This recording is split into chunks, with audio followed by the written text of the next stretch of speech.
પાટણ શહેરના દેવદર્શન કોમ્પ્લેક્સના rangoli guest હાઉસમાંથી SOG પોલીસે અંદર ચાલતા કુટુંબખાના પર રેડ કરી હતી।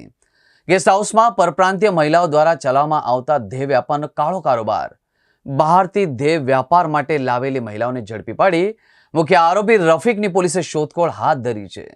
પાટણના રંગીલા ગેસ્ટ હાઉસમાંથી મોબાઈલ, કોઈન સહિતનો મુદ્દામાલ મળી આવ્યો હતો। ગેસ્ટ હાઉસ દ્વારા પથિક સોફ્ટવેરમાં નોંધણી ન કરાતા જાહેરનામાનો પણ ભંગ કર્યાની કલમો લગાવવામાં આવી હતી। પોલીસે આરોપીઓને પ્રાથમિક પૂછપરછ કરતા તેઓ ગ્રાહક દીઠ 500 થી 1500 રૂપિયા લેતા હોવાનું સામે આવ્યું હતું। દેવદર્શન કોમ્પ્લેક્સમાં આવેલા રંગીલા ગેસ્ટ હાઉસમાંથી રેડ કરી પોલીસે મહિલાઓ સાથે ગ્રાહકોને ઝડપી પાડ્યા હતા। બહારથી જે મહિલાઓ દેહ વ્યાપાર માટે બોલાવવામાં આવતા તેમના પાસેથી 500 થી 1500 રૂપિયા લેવામાં આવતા હતા। મુખ્ય આરોપી રફીક છે, પરંતુ ત્યાંથી ધરપકડ થયેલા એક બે આરોપી છે, તમામની પણ સક્રિય ભૂમિકા છે। વધુમાં જણાવ્યું હતું કે મહિલાઓ ગુજરાત બહારની પરપ્રાંતીય છે, જેમને અવારનવાર દેહ વ્યાપારના ધંધા માટે બોલાવવામાં આવતી હતી। પાટણ એસઓજી પીઆઈ શ્રી ઉનાગર સાહેબને સૂચના આપેલ કે જિલ્લા વિસ્તારમાં દેહ વેપાર તથા કૂટણખાના ચાલતા હોય તેમના વિરુદ્ધ કાયદેસરની કાર્યવાહી કરવી। જેના અનુસંધાને ગઈકાલે પીઆઈ શ્રી ઉનાગર તેમના એસઓજીના સ્ટાફ સાથે પાટણ ટાઉન વિસ્તારમાં પેટ્રોલિંગમાં હતા।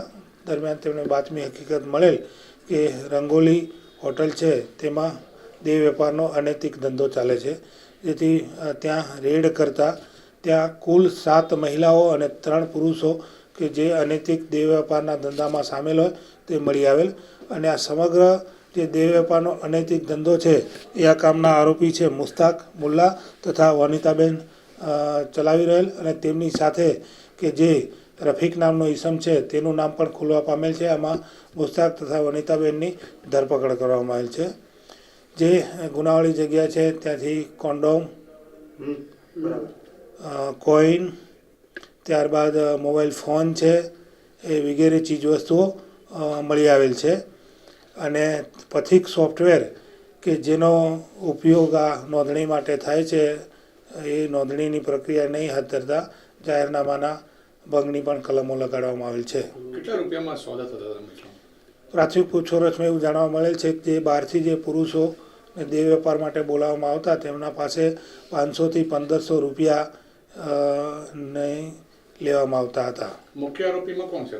મુખ્ય આરોપીમાં રફીક કે જેનું અધૂરું નામ મળેલ છે એ મુખ્ય આરોપીમાં છે, પરંતુ જે આ ધરપકડ થયેલા 2 આરોપી છે તમામની પણ સક્રિય ભૂમિકા છે। મહિલાઓ ક્યાંની છે અને કેટલા સમયથી ચાલતું હતું? મહિલાઓ છે એ ગુજરાત બહારની પરપ્રાંતીય છે અને અવારનવાર અહીંયા દેહ વેપારના ધંધા માટે એમને બોલાવવામાં આવતી હતી।